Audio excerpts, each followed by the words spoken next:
And now to our top story, a horrific scene near Falcon Field after a plane crash kills 2 people. Their bodies burned so badly beyond recognition. Thanks for choosing us. I'm Stephanie Hockridge. And I'm Steve Irvin. The plane crashed just beyond the runway at Falcon Field. And to give you a better idea of just how close this was to a major intersection, here's a satellite view from Google Maps. And as you can see, here's the runway right here. It ends about in this area, and then the plane crashed somewhere over in this area. You can see just how close it was to many of the houses in that neighborhood. And ABC 15's Eric English is live there on the ground right now. Eric, can you give us an idea, a better idea at least, how this happened?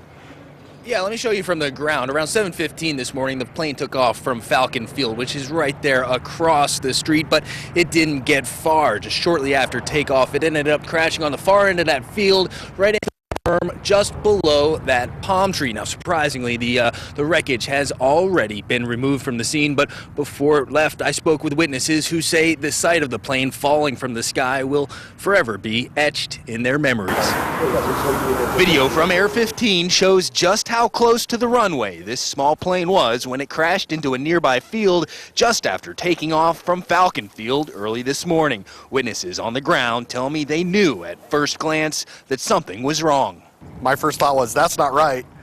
What's going on? And then I realized as it went below that building, bad things were in store. Witnesses say it appears that the plane, a small 2-seater with a rear-mounted propeller, lost power and fell from the sky.